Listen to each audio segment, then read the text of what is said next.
Ils peuvent détruire votre destinée en vous aidant à être mal accompagné. Celui qui est mal accompagné échouera.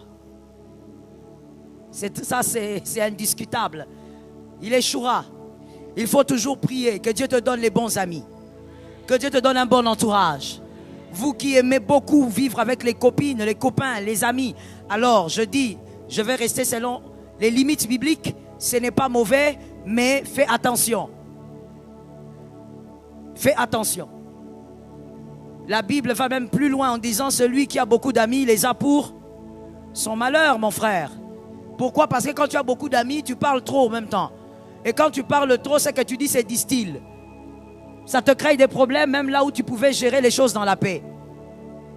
Attention à ton entourage. Qui sont tes copines? Qui sont tes amis? Il est important de savoir ceci. Lorsqu'on a un entourage avec qui on partage les mêmes centres d'intérêt, on évolue. C'est pour ça qu'il y a des gens qui ne comprennent pas, et ça je vous le concède, hein, on ne peut pas tout comprendre dans la vie.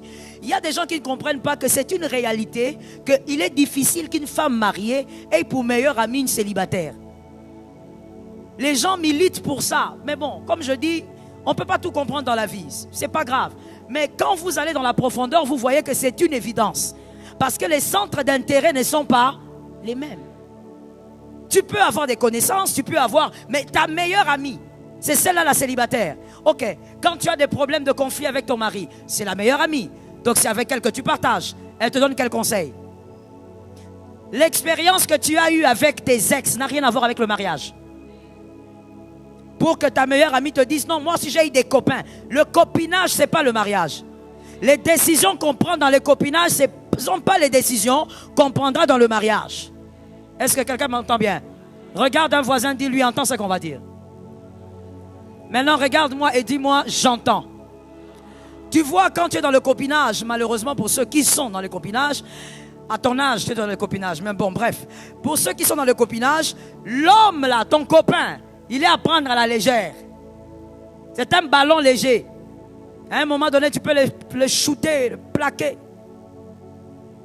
Mais le mari, on ne shoot pas. Ce n'est pas un ballon léger. C'est le béton. Oui.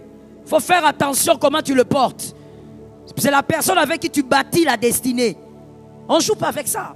On prend, je ne sais pas pour toi, ma soeur, pour toi, mon frère, mais 2 ans de vie, c'est trop. 1 année de vie, c'est trop. 5 minutes de vie.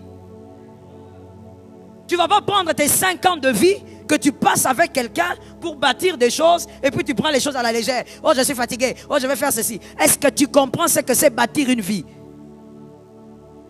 On ne décide pas comme dans le copinage. Dans le copinage, tu vas le dire à ce gars-là, je ne veux plus te voir. Au mari, on ne dit pas, je ne veux plus te voir. Je suis fâché, mais je dois te voir. Parce qu'on bâtit la destinée. Et d'ailleurs, si c'est lui, le mari, qui te dit, je ne veux plus te voir, dis-lui, tu me verras. Longtemps. Parce que si tu es la personne, on ne blague pas avec. Oh, je vous dis, on ne blague pas avec. Surtout que la femme, elle n'est pas chef. Qui est chef? Donc, par ricochet, la femme prend sa vie. Elle met ça entre les mains. On ne joue pas avec ça. On ne joue pas avec ça. Ma destinée dépend maintenant de la destinée de quelqu'un. On ne joue pas avec ça. Donc tu ne vas pas décider n'importe comment. Fais attention à ton entourage. Toi, tu aimes réussir avec Jésus. Entoure-toi des hommes et des femmes qui aiment réussir avec Jésus. Pas seulement réussir, non. Avec Jésus. Toi, tu veux aller loin, faire des grandes choses, peut-être scientifiquement parlant, mais entoure-toi des hommes scientifiques. Toi, tu veux faire des grandes choses. Toi, tu t'entoures des personnes là, quand elles parlent, c'est toujours boudin, boudin jaune, boudin rouge. On peut s'enrôler pour nous, hein. Voilà les gens de causerie, les gens qui t'entourent. Mais tu veux aller où? Ainsi, le commun de mortels a dit, dis-moi, je te dirai. Ce ne sont pas les chrétiens qui ont dit ça. Mais pourquoi ils l'ont dit? Ils ont étudié les choses, ils sont allés à la conclusion. Que même si Dieu ne veut pas savoir qui tu es, montre-moi ta copine. Montre-moi ton ami. ton meilleur ami de service là, montre-le-moi. Et je saurai qui tu es. Moi, je dirai plus. Je te dirai jusqu'où tu iras. Toi, tu te mets avec un ami. Vos causeries, c'est seulement... Ah, tu avais vu. Ah, tu avais appris. Oh, tel serviteur de Dieu. Ah, tu sais qu'il est tombé. Donc toi, tu te concentres seulement sur les serviteurs de Dieu qui tombent. Voilà pourquoi ta vie est tombée. Ta vie est en chute libre. Celui qui se focalise sur les autres ne marche pas. Yes, yes. That's it. Voilà pourquoi dans une écriture que tu connais d'ailleurs, je sais que tu connais, donc je ne vais pas te donner l'écriture. L'écriture dit, malheur à celui qui s'assied. Il ça. Donc les moqueurs font quoi? Ah, les moqueurs sont assis. Voilà pourquoi quand vous lisez cette écriture, on ne dit pas malheur à celui qui se met à côté. Non, qui? Les moqueurs sont toujours assis. Pour parler des autres. Tel n'a pas fait. Tel n'a pas réussi. Tel n'a pas marché. L'autre là, sa chemise est bleue. Ils sont assis. Quand tu es assis, comment tu vas évoluer? Ne t'assieds pas. Sors au nom de Jésus. Ton entourage peut te détruire. Est-ce que je peux choquer quelqu'un? Ton entourage peut te donner un mauvais mari. Bon, il y a des gens qui n'ont pas répondu, alors on va y aller fort. Que quelqu'un dise à un voisin, mes filles sourissent déjà, je n'ai rien dit. Que quelqu'un dise à un voisin, maintenant le pasteur va choquer, serre la ceinture. Come on, serre la ceinture. On commence par ce côté-ci. On commence par ici, hein. Et puis on va venir là-bas, il y a beaucoup de femmes. Je voulais parler aux femmes, mais je commence d'abord par ici. On lève la main avec honnêteté, on vient de la table du Seigneur. Crains le Seigneur. Je parle d'abord aux hommes. Quel homme ici se rappelle qu'un peu plus jeune, parce que je crois que tu ne le fais plus, a dû aimer une fille par influence de ses amis? Si Stéphane n'avait pas levé la main, j'allais me battre aujourd'hui avec quelqu'un.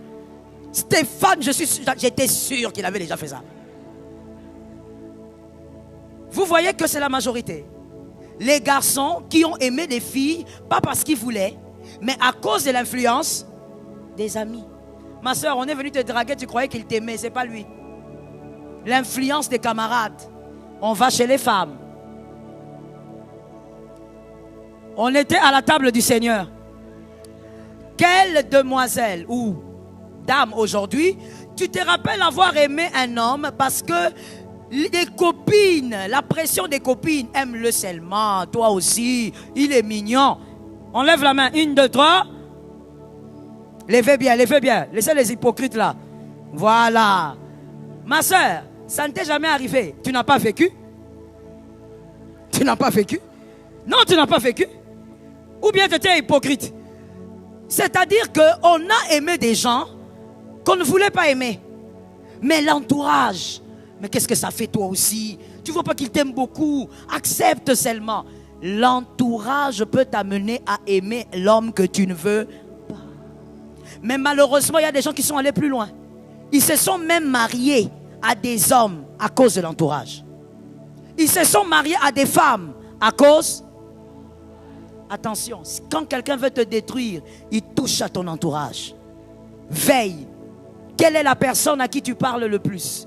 Quelle est la personne aussi qui te donne le plus sa paire d'oreilles? C'est qui? Il ne faut pas seulement dire « Arish m'écoute beaucoup ». Prends le temps aussi de comprendre pourquoi Arish m'écoute beaucoup.